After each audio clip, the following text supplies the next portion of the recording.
School of Environment and Natural Resources. Assisting me today with the webinar, also at OSU, is our web engineer, Brian Weaver. And you'll see he's been posting in the chat on the right-hand side of the screen. We'll talk a little bit more about that. And also Joe Bonnell, our Program Director in Watershed Management, will be helping us with a question and answer period.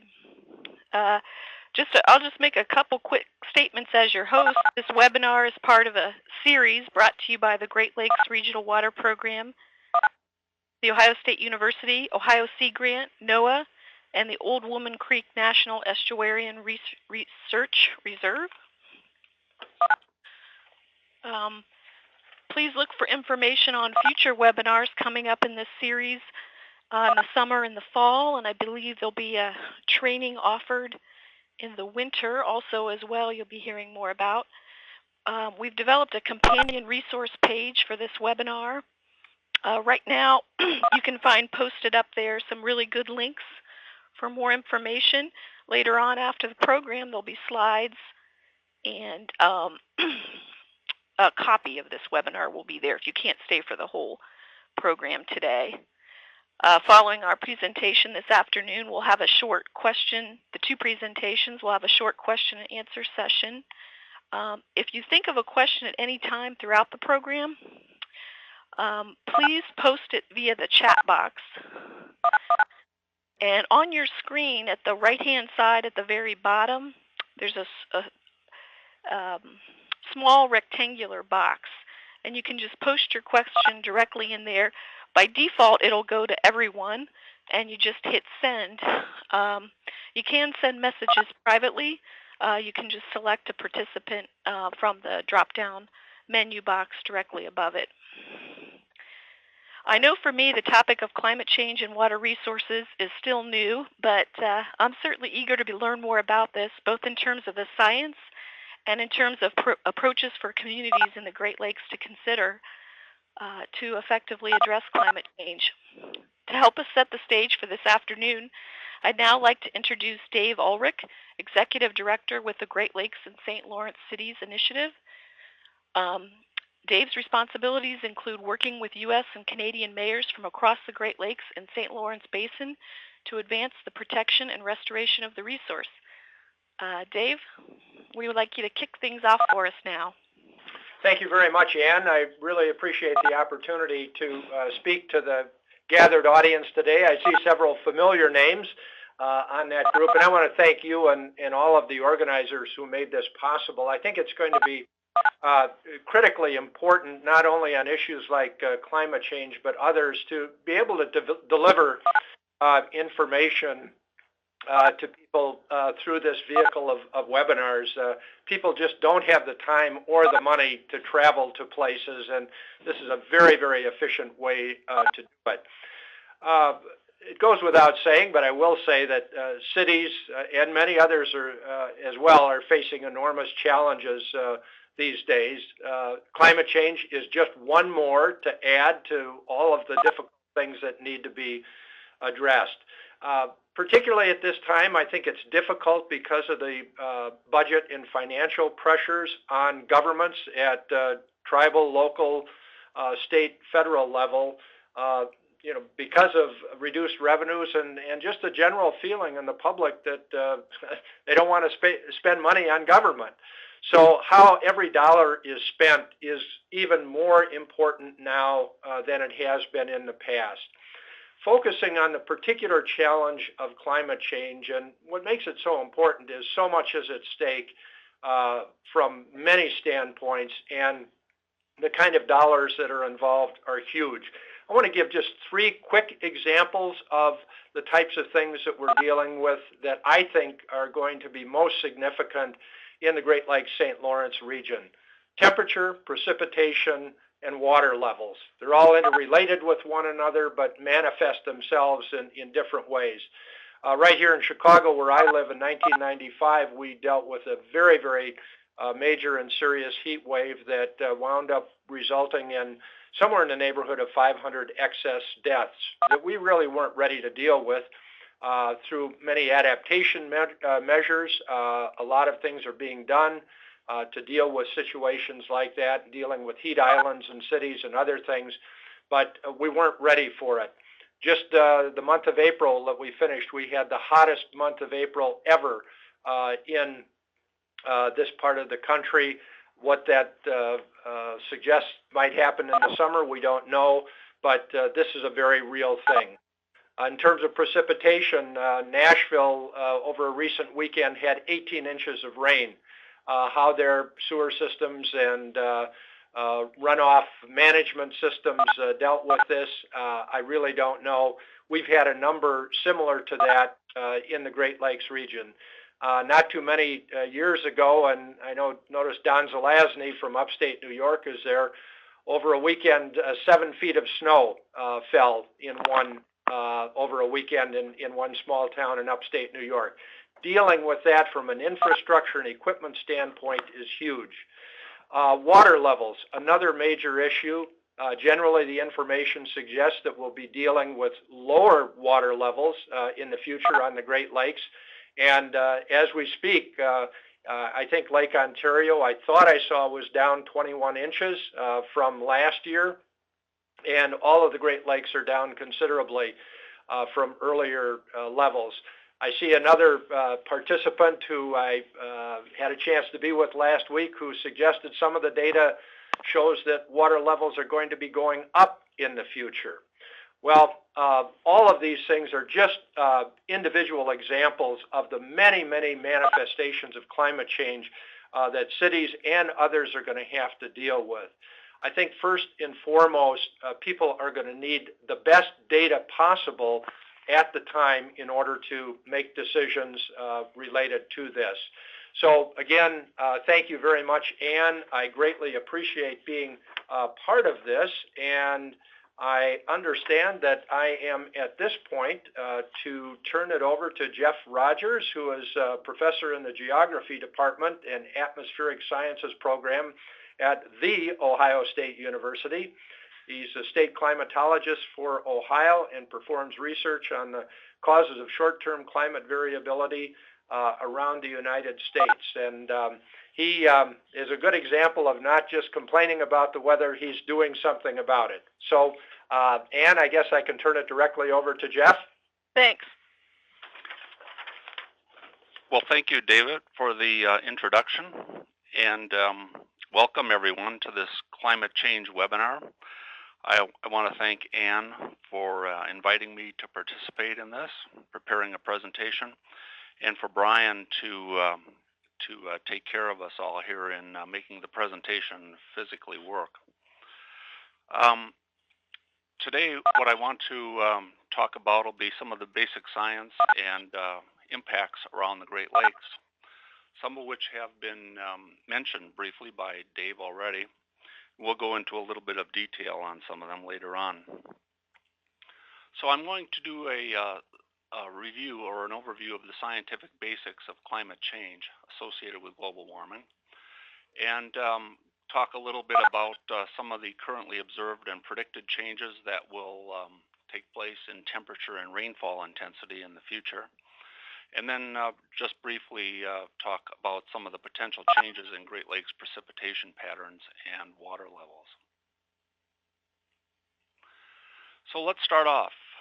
What are the greenhouse gases?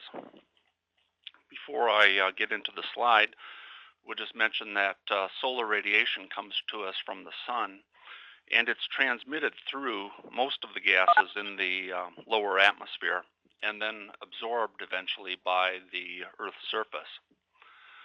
Now the greenhouse gases take the energy that the Earth begins to emit. The Earth emits a lot of energy in the form of infrared radiation, and the greenhouse gases absorb this and basically delay the return of the radiation to space. So we have a certain amount of solar radiation coming in and a delay in the amount of radiation the Earth re-radiates to space. And as a result of the delay, there's a net warming of the atmosphere. The greenhouse effect then modulates radiation in the Earth atmosphere system and helps warm the planet. Now the same thing happens on a glass greenhouse which houses plants, but there the so-called greenhouse effect is actually stifling the movement of air, and so there's some analogy, but it's not exactly the same. The greenhouse gases are listed on this particular table. On the left-hand side are the gases themselves in order of their importance in terms of how much heating they produce in the Earth's atmosphere. On the far right-hand side, I have a little bit of information, basic information, about how long the gases are in the air after their source, which is in the middle, emits them. This can be also thought of in another way. We can think of that someday perhaps some of these sources will stop or come to an end. And as the last carbon dioxide, for example, is entered into the atmosphere, that gas potentially can stay in the atmosphere for a considerable amount of time. Well, our gases include water vapor, which may surprise some people, but this is the primary greenhouse gas on the planet Earth, and it keeps the planet a lot warmer than it would be otherwise. Carbon dioxide is well known, and some of the others that occur are methane. Ozone in the lower atmosphere where we live is a major pollutant, and it also results in warming of the atmosphere. Nitrous oxide and a batch of gases known as chlorofluorocarbons. The residency time for some of these gases, as mentioned, the final carbon dioxide, if and when it's emitted from an automobile or other source, is still going to stay in the atmosphere anywhere from 100 to 500 years. These are rough estimates. A lot of information is not well understood about this, but some of the gas ends up getting taken up by the oceans as well as rocks on the Earth's surface. Other ones, nitrous oxide lasts in the atmosphere about 114 years, and the chlorofluorocarbons are very long-lasting substances. Water vapor will increase in the atmosphere as the planet is warmed in the future, because evaporation will increase from the Earth's surface. But the increased evaporation from a warming planet will also produce more cloud cover, which potentially can cool the planet off. So as a result, our understanding of the role of water vapor is a bit poorly understood, complicated by the fact that a typical molecule of water vapor only stays in the air about 10 days, and very rapidly, many times during the year, goes through the cycle of being a cloud, a raindrop, landing on the Earth's surface, and then re-evaporating. We know that our greenhouse gas concentrations are increasing.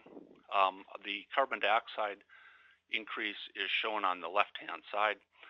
For example, these are well measured, very important observations that have been taken at various places on the Earth. In the 1950s, the level of carbon dioxide was about 310 parts per million, and currently it's 391 parts per million this spring. The same information is presented on the right-hand side. I just like that one because it had this little table that shows the amount of carbon dioxide is actually increasing just under 3 parts per million every year. So if you wish to make future extrapolations as to how high the carbon dioxide levels will be, you can do that with those kind of numbers. Nitrous oxide is increasing very dramatically, as you saw on the previous slide. Its primary source is the decay of fertilizers, which is a very widely used stuff in the last 50 years on planet Earth. And methane, well known to also be increasing in concentration too. Now with these greenhouse gases, but this slide primarily applying just to carbon dioxide and water vapor, the planet's temperature is 60 degrees Fahrenheit warmer than if we had no greenhouse gases at all. Most of that 60 degrees is contributed by water vapor, and a bit by carbon dioxide and some of the other gases.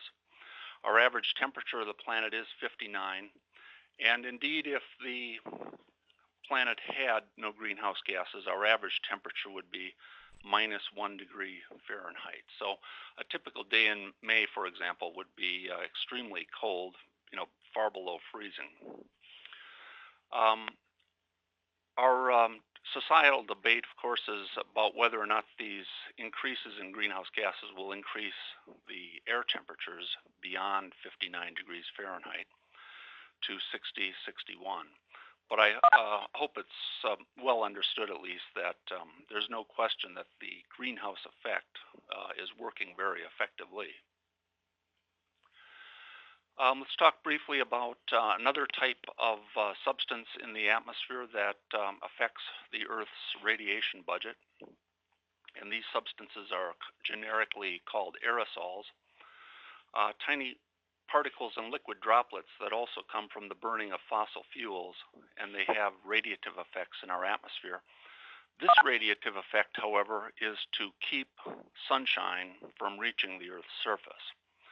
And one of the most notorious of the aerosols are sulfates from coal and oil burning, which backscatter solar radiation and cool the climate. They have contributed to a phenomenon known as global dimming, as scientists have named it, over the last few decades, in which there have been reductions in sunshine reaching the Earth's surface by about 10 to 15%. You can see the aerosols in our atmosphere anytime you fly across the country at a very high elevation on a sunny day. From maybe 35,000 feet, if you look down upon the Earth's surface, you see this brown, gunky-looking atmosphere below the plane, and that is indeed a contribution from the aerosols and sulfates, and it's collectively keeping the planet a little bit cooler than it otherwise would be. The attribution of climate change to human activities can be done and estimated with numerical models. And I just show some results from one particular model. Here on this image on the right-hand side, we see a solid black line which shows the observed temperature changes in the last century, the net change being about 0.5 degree centigrade or about 1 degree Fahrenheit. And this particular numerical model of the atmosphere was able to closely mimic the observed temperature change. And it also nicely was able to break down exactly what some of the causal mechanisms were that contributed to the model temperature changes. So on the bottom of the diagram, we see that the greenhouse gases in particular would have caused a 0.7 degree centigrade warming, but the sulfate would have produced a cooling of 0.3 degree centigrade. The rest of the warming, the 0.5 degree more or less exactly, would have been a combination of 3 natural causes: solar radiation variations, ozone variations in the stratosphere, and volcanic variations or volcanic eruptions. The net effect of these natural phenomenon in the atmosphere would have been perhaps about 0.1 degree warming. So we get a net 0.4 raise in temperature from the gases and the sulfate, and then an extra 0.1 from natural causes. Air temperature variability around the United States is shown on this particular map. I don't know what's happened to this, but if it looks like we have a double image here. And I think let's try to concentrate maybe on the smaller image off to the left. This shows the temperature trends from 1900 to 2006. And in the United States around the Great Lakes, some warming, for example, is noted here. Let's go over here. Minnesota, Wisconsin, the western portion of the Great Lakes have upward temperature trends, which are shown by the open circles. And then in the eastern Great Lakes region, more of a mixed message with some closed circles, which are net cooling, and some positives, which are weak warming. Areas of strong warming trend in the United States include the northeastern United States, the northern plain states, which might be hard to see, and the southwestern United States. And very prominent here in the southeast, The southeastern United States is one of the few areas of the world where temperatures have actually declined over the last century. The slide is interesting for other reasons too. As you know, after the last general election in the United States, political pundits like to point out that the political parties seem to be forming their own geographical support bases. And in particular, the northeastern United States seems to be a bastion of the Democrats where it's warming, and the southeast is the support area for the Republican Party. As temperature changes over the United States and the rest of the world, there'll be obvious changes in many other biological systems, including plants and crops. And one example of this that's occurred in recent past has been changes in the growing season and where you can actually plant crops. On the back of most seed packets that are available in stores for planting, the old map used to indicate hardiness zones.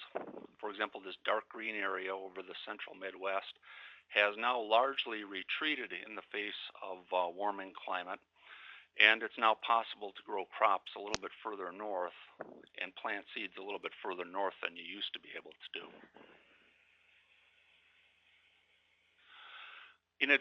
In addition to temperature changes, though, the U.S. Climate Change Science Program pointed out in 2008, that some of the biggest impacts of global warming will come in the form of changes in weather and climate extremes, things such as heat waves, droughts, and one that I want to focus on here a little bit more, that precipitation will become much more extreme. It'll become less frequent, but when it does rain, it'll become much more intense, and high rainfall events will be much more common. This is already something that's taking place as our climate slowly changes. One study showed the heavy precipitation trends from 1931 to 1996 in the north central Midwest and also in the central Midwest. The trend toward much heavier rain events is already being noted, and it certainly hasn't gone away since 1996. It's becoming very apparent, for example, where I live in Ohio, and we see that in summer particularly, we have long spells of dry weather, and then when it does rain, it becomes extremely wet. All of this would appear to be consistent with increases in water vapor by evaporation as the temperature of the earth goes up. And as Dave mentioned, one great example of a heavy rain event this weekend, Nashville and western Tennessee getting a tremendous amount of rain,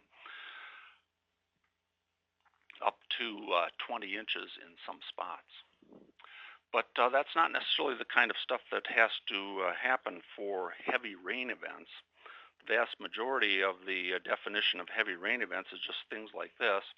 Using an Ohio example, locally, we've seen, for example, in the first decade of the 1900s, Dayton, for example, Ohio only had 6 days in which 1 inch of rain fell. And in the 2000s, now we have over 9 days. And each of the three big cities in Ohio have had increases between 50 and 100% in the number of days with just 1 inch rainfall.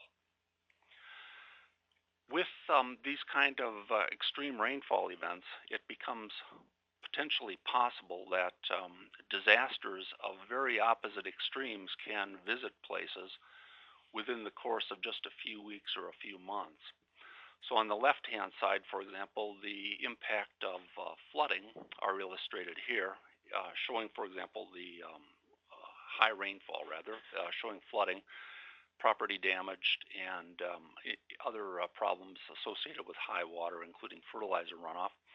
And again, as Dave mentioned earlier, most of the infrastructure in the United States is based upon previous climate. And as we come into an era in which high rainfall events might be more common, the community water systems and other infrastructure may not be able to handle these things. On the dry side, it's possible to have long dry periods in the summer before flooding rains take place. We have many consequences there: low soil moisture, agricultural consequences, reduced lake levels, and water conflicts due to water supply shortages.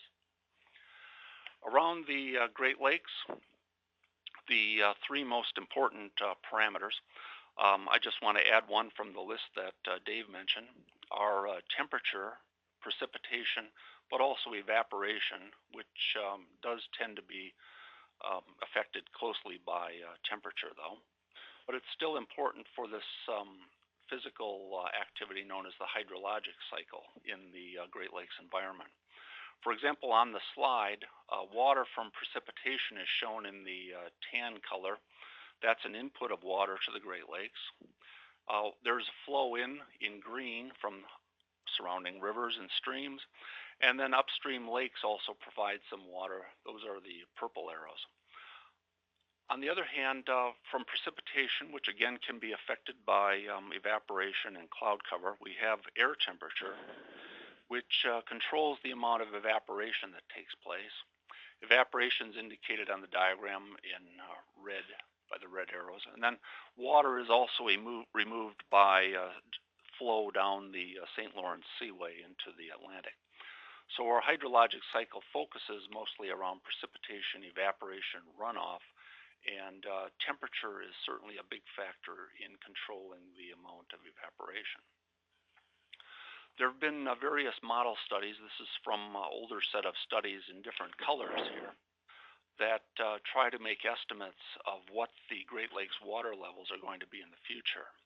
On the horizontal axis on the diagram, the models all show some changes in precipitation from small losses to what are in fact actually just small increases. So precipitation is not likely to change in any of these numerical model analyses. What does change on the vertical axis is the temperature. And even for moderate temperature changes in the middle of the diagram, we see that the evaporation impact becomes so high that the net effect in most of the results is for a fall in lake levels. So only with a modest temperature change and a very large or a reasonably large compared to other models precipitation rise do we ever even get a lake level rise, and even that's rather modest. So temperature plays a big role in this in the future and its control on evaporation. There's other effects too. Temperature controls the winter climate and changes that may take place in the future. Any of the white cloud here, for example, indicates lake effect snowfall is occurring around the lakes. And in the future, numerical models have suggested that with the temperature increases, we get a change in the amount of ice cover on the lakes. Now, as the lakes become less ice covered, it'll be possible that much more evaporation will take place over these lakes.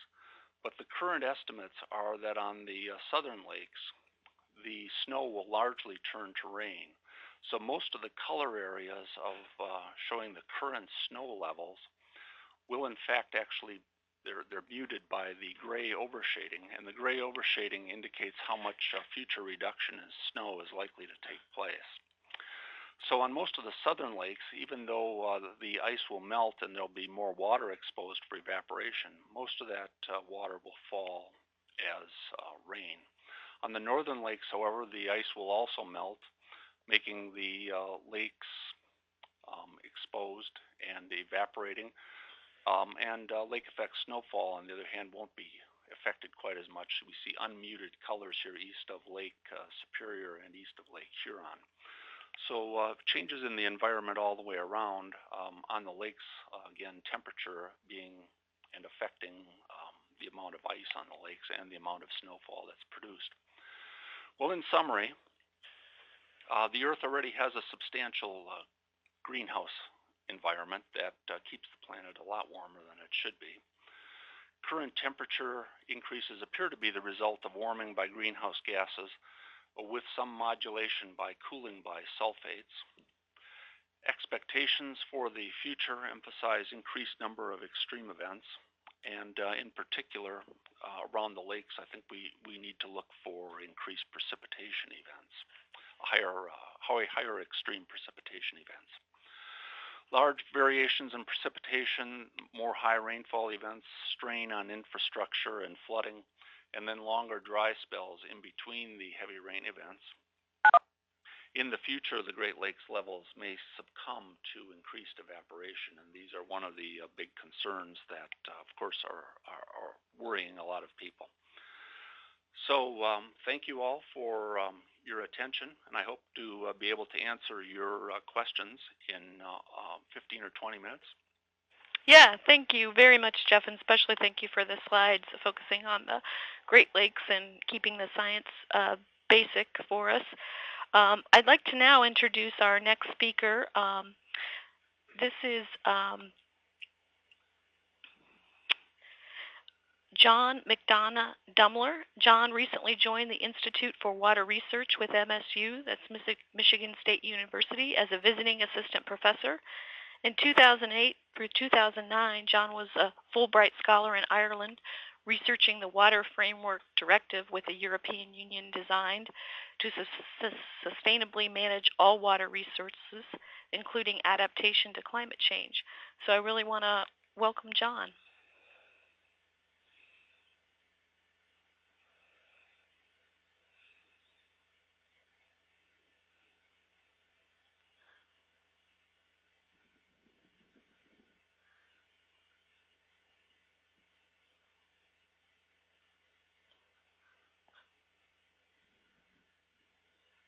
Yeah, Brian, I think we're having trouble hearing Jon. Excuse me, Ann, that was my fault. I beg your pardon. Okay. My phone on. Yeah, no problem. Just Good afternoon, everyone, and thank you, Ann, for and your team for inviting me to be part of the webinar presentation this afternoon. And I'm looking forward to discussions perhaps later on the adaptation responses that we can all begin to think about and plan for. So what I would like to cover in my presentation this afternoon are basically these points to review some of the reasoning behind planning for adaptation in our communities, give you an update on some of the current actions underway in the Great Lakes region, and focusing specifically on state and local planning approaches with some details about that, particularly using the example of Chicago, and we'll get into that, and then finish up with a brief mention of the Climate Resilient Communities Program being funded by NOAA, and how that might be of benefit to Great Lakes communities and throughout the region. But first, let's talk about adaptation and mitigation, and make sure we're clear about the differences. Adaptation, as defined by experts, is really our adjusting that we do in either the natural systems or human systems to changes in the climate, and that can be an adjustment that moderates harm or exploits opportunities. And so adaptation is different from mitigation, which is something that we as humans do to reduce the anthropogenic forcing that you just heard Professor Rogers talk about, and the greenhouse gases sources, developing or enhancing greenhouse gas sinks and so forth, such as forest planting approaches, and those sorts of things. So mitigation is one specific intervention aimed at reducing the impact of greenhouse gas sources and emissions, whereas adaptation is our response, typically our response to what we expect to be changes or to actual changes that do occur. So there is a difference there to keep in mind. So why is it important for state and local government and various sectors of our economy and our communities to begin to plan for adaptation? Well, this slide summarizes the somewhat common sense notions, and they're pretty obvious. But sometimes we get so busy with our current agenda of important needs and priorities that we don't fully consider and plan for the impact of for climate change. So Professor Rogers has given you the physical reasons of and expectations that we're likely to be confronted with, and our responses should try and aim to benefit the present. We should exercise good governance in planning for these very likely changes that are going to occur. That we have a responsibility to do so. We can save money for taxpayers and for our economy by doing this, and we can reduce both our future risks and increase future benefits by getting started now on planning for adaptation, which translates to adding value to our investments today. It's also important to appreciate, and I'm not going to spend a lot of time on this slide, but it is important to appreciate that there are a range of responses in adaptation, all the way from highly planned and anticipatory kinds of responses that try and get ahead of the curve, as we often say, and also there are the more reactive, knee-jerk kinds of responses on the other end of the spectrum that respond to disasters after they've occurred, for example. And these range of responses will be seen, and we will be faced with these choices to make, both in our public arenas as well as the private sector and in our economy and so forth. So I just simply wanted to point out that it's not a real nicely configured set of choices that we have in front of us. There's a range of choices, and it requires planning and requires input from many different sectors. And we're going to talk about some examples of that in a few minutes. But first, it doesn't hurt to be honest and to point out some of the barriers that can be anticipated in planning for adaptation. We have uncertainty about what impacts might actually occur in our region or in our community. Sometimes we may think that a response that everyone agrees needs to be undertaken is not our responsibility, but it's the responsibility of a higher level of government. That's an issue that needs to be certainly worked out. There's a tendency for us to wait and see what the impacts might be, and to wait and see what others will do in their communities. And there's also a tendency to limit the focus of our problems. Probably, if I may inject a point that's really almost sort of an operating premise that we really don't talk enough about, and that is water is a highly integrated resource.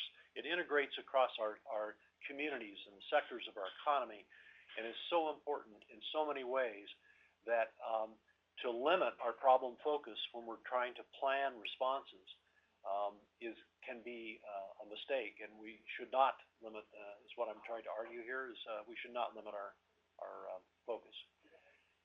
There's simply uncertainty about what we should do and what's the best response when we have a number of choices to make.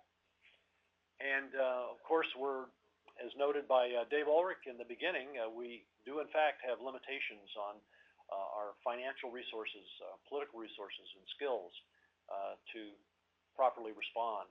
So we have to work with that as well, which just simply points out the need for careful attention and planning. And secondly, that we simply don't have the infrastructure to deal with the problem, so that can leave us somewhat frozen in place, so to speak. So those are some of the barriers that one may encounter in getting into this kind of planning. But Having said that, nonetheless, being better educated can equip us for taking action at the state level and at the local level. And these are examples of initiatives that are currently underway, beginning about in 2006.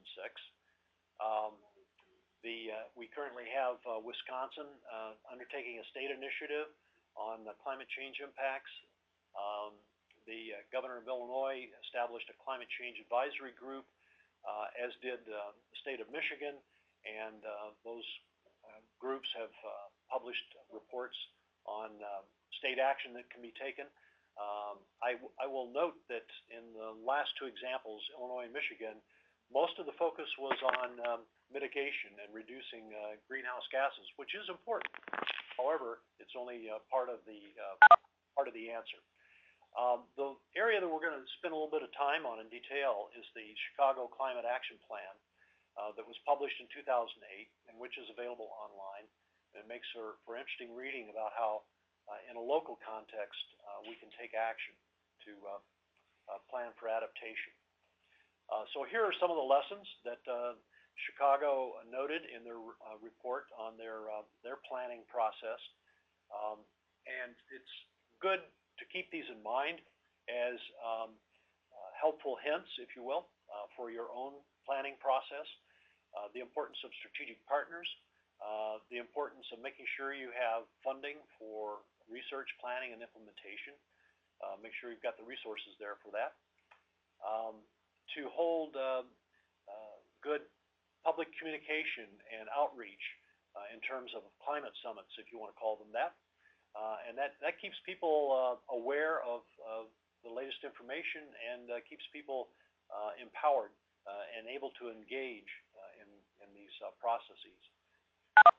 Certainly, it's important to start early because, as Professor Rogers noted, there are a number of changes coming soon. We're seeing more of them already, and so planning early is the best strategy. Having good communication strategy is important. Also, not to overlook existing initiatives. We've been adapting in our local communities, our regional sectors of our economy and so forth. We've been adapting for a long time. But to focus it and reframe our efforts around climate change is something new. So we should not overlook the existing initiatives and how they can be brought into this new framework. Finally, be sure to track progress and continually assess how things are going to make sure that you reach your goals. So some of the examples that Chicago pointed to as actual adaptation strategies and activities that they undertook, they reviewed their water pricing. They looked at catch basin retrofits in the urban areas. They looked at changing requirements for water permeable pavement surfaces. They reevaluated their water quality testing programs. They looked at innovations in wetland management in the area, and then undertook also watershed studies as an approach to reducing the impact of rainfall events, for example. So these are kinds of examples of adaptations that you might undertake in your own communities. And finally, my last slide is about a new program, as I mentioned earlier, funded by NOAA, and is going to be formally launched later this year. It is being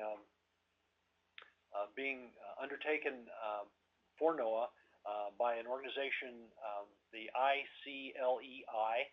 I've noted the source for that. They have published a guidebook, and it's really a very useful resource for the adaptation planning process, and will be helpful to communities preparing for climate change. So this program, what are called Climate Resilient Communities, have identified 5 milestones, basically 5 components of a planning and adapting approach, and it focuses on undertaking a climate resilience resiliency study in your region or in your community, identifying priority planning areas for action based on vulnerabilities and risks, setting goals, developing a plan, implementing it, and then measuring progress and updating the plan. Very, very basic kinds of project requirements that most people will be familiar with, but again, it reframed around responding to climate change. And so there are lots of tools now that are coming online, and hopefully at the Great Lakes Cities and Mayors Initiative meeting in mid-June, we'll have an opportunity to hear more about the specific status of our Great Lakes coastal communities because there's a study currently underway and a report being written on that area. So we'll have more information coming very soon. So I thank you for your attention this afternoon and look forward to any questions. Thanks very much, John. I'm typing away questions myself as they're coming to me, and I hope everybody else is doing the same. You can ask questions at any time. I'm going to turn our program over to our question and answer facilitator, Joe Bonnell here, the Program Director in Watershed Management for Ohio State University Extension. He's been checking out the questions, and feel free to keep sending them on. We've got some time now to take a few. Joe? Okay, thanks, Ann. I'm going to start from the earliest and then go to the more recent questions. One of the earlier questions for you, Jeff, was that one of our participants, Randy, has been hearing that coal-fired power plants are looking to possibly go to burning biomass as an alternative. Do you have any information about what kind of effect that might have as far as the greenhouse gases and climate change? We start going to more of a biofuels approach to energy. Unfortunately, I'm afraid I don't. I'm not that familiar with what the potential carbon load of some of these fuels would be.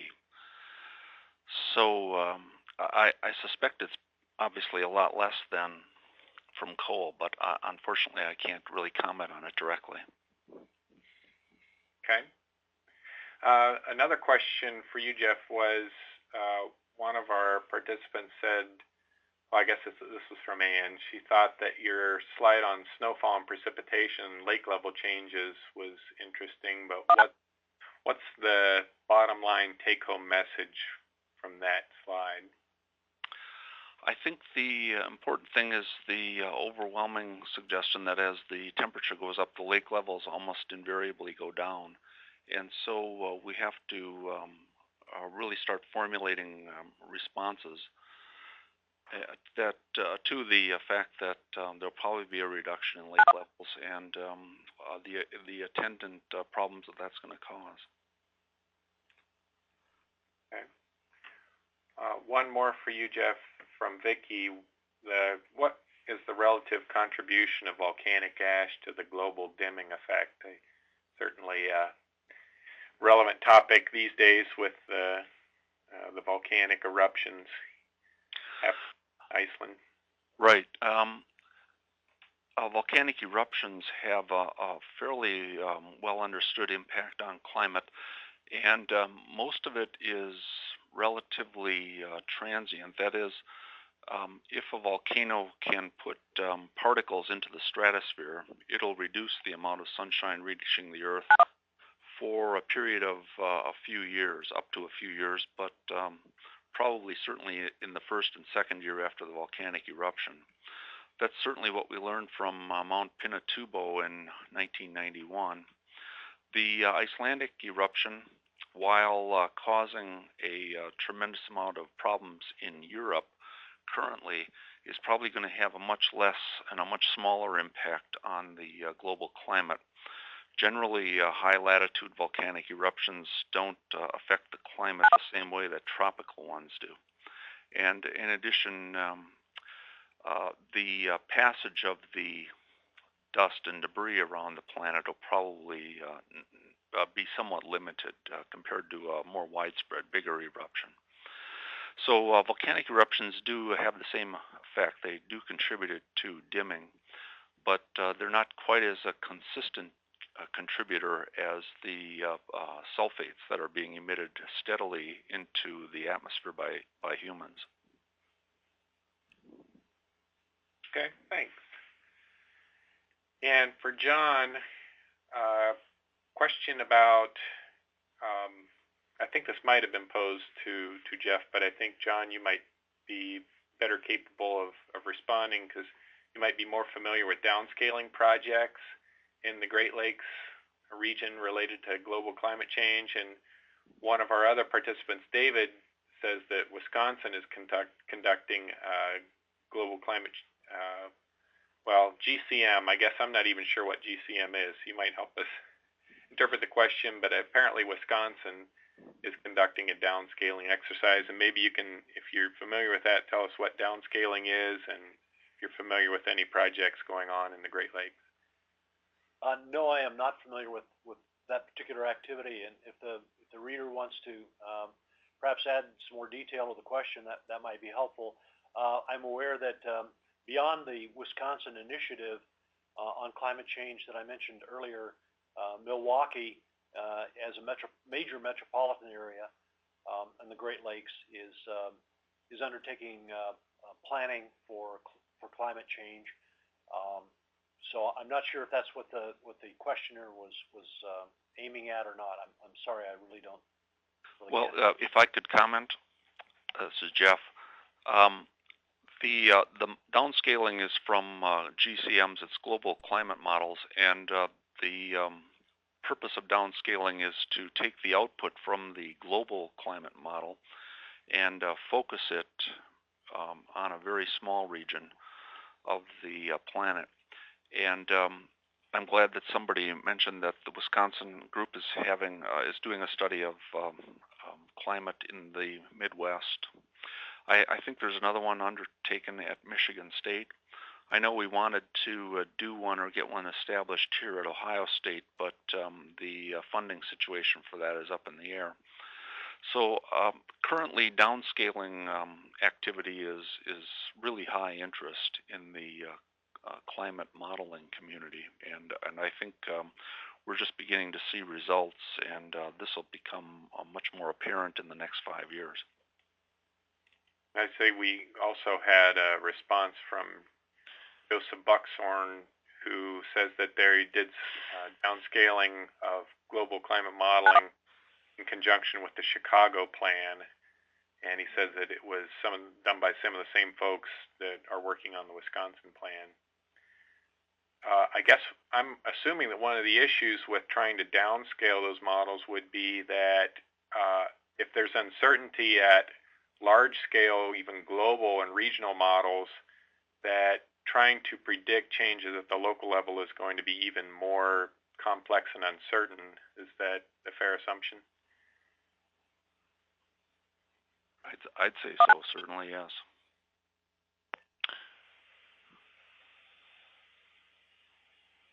Okay, another question for Jon from Randy. How will the lack of ice impact the albedo effect of lakes that remain frozen most of the winter versus lakes that will now be water in the winter? I would like to know the answer to the question myself, but I'm not the person. Yeah, I think maybe that should have been direct. Could you help us out here? So I'll help you out. The albedo is the reflectivity of a surface of the Earth's surface of sunlight, and when the lakes are ice covered, they have a very high albedo. They obviously reflect a lot of sunlight because they're bright white. But as they get darker, there's the potential that they could be absorbing more solar radiation. Unfortunately, during much of the season when the lakes are ice covered or essentially ice free in the future, the amount of sunshine is relatively low anyway. And so I think that given the fact that it's winter time, I think the effect is going to be relatively minimal. And on the bigger picture of things, the lakes are a relatively small surface area compared to the rest of the snow-covered landmass in Canada and potentially other parts of the Midwest. Okay. We've had a couple of questions about related to, I guess, biological impacts in the Great Lakes. Questions about impacts on fisheries, maybe coastal wetlands, and aquatic species in the Great Lakes. Have either of you heard any predictions about potential impacts on fisheries or on coastal wetlands, estuaries? I'm not myself terribly familiar with such work, but I know that from our experience here in Ohio, if we're going to have a period in the future when we have longer dry spells punctuated by extreme wet spells, the dry spells have some really adverse effects on rivers. In particular, concentration of pollutants becomes much greater as water levels decrease. And I think that this kind of effect not only affects rivers, but it could also affect things like the lakes too. So the advent of an era where long dry spells take place is certainly ripe for concentration of pollutants, among other things. I also have a comment in relation to that. Here at Michigan State University at the Institute of Water Research, a decision support tool was developed and tested and is now being made available for use. It's called the Water Withdrawal Assessment Tool. And that tool allows you to model and estimate the impact of water withdrawals from groundwater sources. And that is relevant here to climate change because the availability of groundwater resources is likely to become more variable under these new climate scenarios that are predicted and are expected. So to have decision support tools that enable you to make better decisions about the use and the various needs of users for water resources, particularly groundwater resources, will be really important. So yeah, these things are interrelated, and there need to be decision support tools to help in the planning process. John, I have a question of my own for you.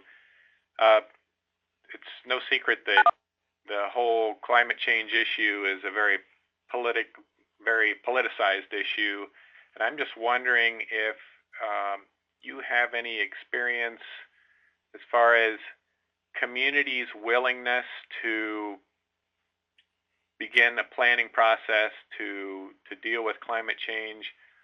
Have you heard reports of folks who refuse to engage in that process because to engage in that process would sort of endorse the notion that climate change is a reality?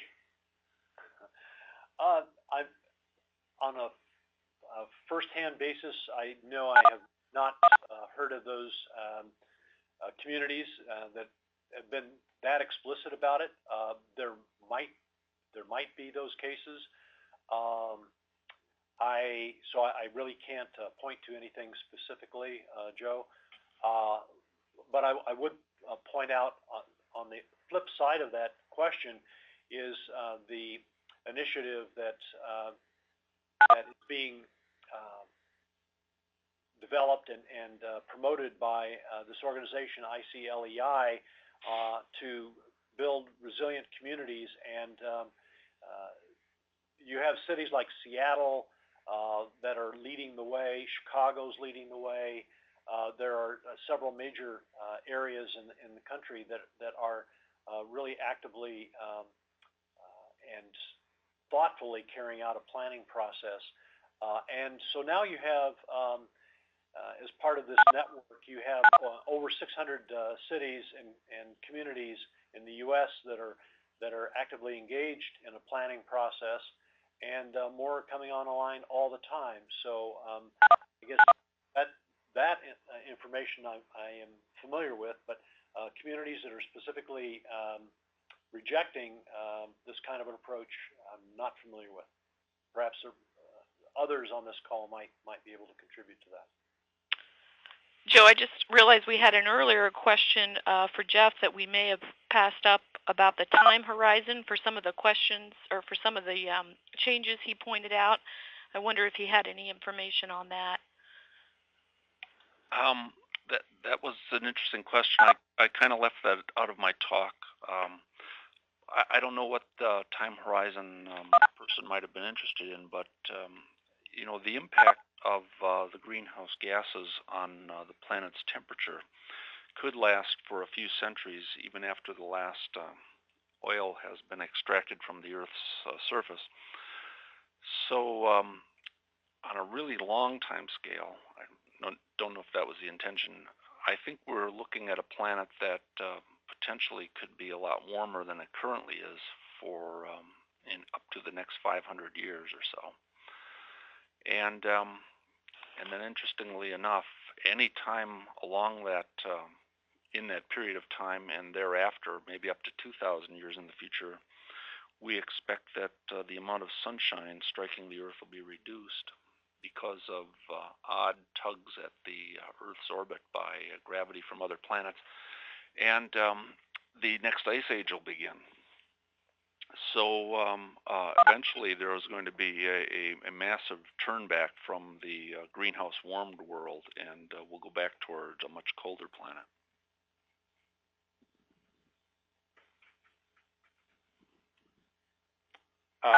One other question for you, Jeff, that came earlier from Rod, who's asking about the effect of water droplets in the atmosphere. He's heard some contradictory and I think for him confusing information about that. In his question, he says he heard that water droplets in the atmosphere help to cool the planet because of atmospheric evaporation, and that water droplet level is expected to go down as the atmosphere warms, and so that buffer might go away, I guess generating more temperature increases. Can you enlighten us on that? This is something that's lost or embedded in the whole issue of just how much water vapor is going to actually affect the climate, if it'll be a warming effect or a cooling effect, simply because the evaporation of more water in a warmer climate will produce more clouds. The issue, I don't have a direct answer to the question, but I think that it's framed in the sense that as more aerosols and particles are put into the atmosphere by using fossil fuels, these serve as condensation nuclei for water vapor in the atmosphere. In other words, water likes to condense on these sort of droplets and pollutants. And the more pollution that gets into the air, the greater the number of water droplets that are being created, and each water droplet progressively ends up being less than, you know, some years earlier. So I think it's an issue that's couched in the whole topic of increased aerosols in the atmosphere. And it should cause smaller droplets. It could cause evaporation too.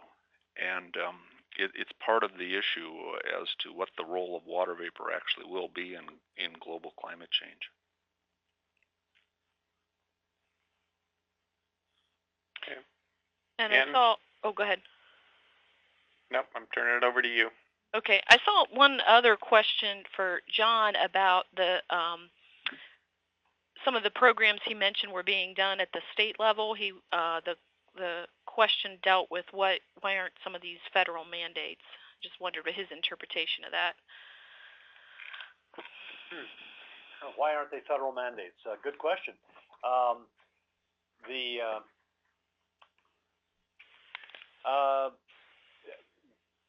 I really, beyond the general discussion about that everyone probably has been following in the media about the climate legislation in Washington. Beyond that, I really can't offer an explanation of why we haven't tackled this, other than it's there's uncertainty about it, and so it has to compete with a number of other things on the national agenda, and it hasn't developed sufficient clarity and urgency yet to make its way onto the national agenda. That I would offer that as a possible explanation. Okay, I think we're right on time. We were. I want to thank our presenters today, Dave Ulrich, Jeff Rogers, and Jon MacDonagh-Dumler. I think they did an excellent job of getting us talking, which was one of the core objectives we had about both the science for the Great Lakes and some of the responses. Just a couple of kind of important announcements. This is, again, a webinar series hosted by the Great Lakes Regional Water Program, Sea Grant, The Ohio State University, and NOAA, and we would hope that you continue to attend. There will be more webinars in the summer and fall, and a training program put on by Ohio Sea Grant in the winter, I believe. So we hope that you look for the publications on that. Two really important announcements right now. We have a very short evaluation. It's probably about a 2 to 3 minute evaluation. We'd really appreciate you connecting to right now. It's in the chat box listed under ohiowatersheds.osu.edu climate evaluation. You can actually just click on it right now from your screen, and it'll take you there. And the other thing is to get a copy of the presentations, a resource page listing more about those adaptation planning efforts you saw on John's slide.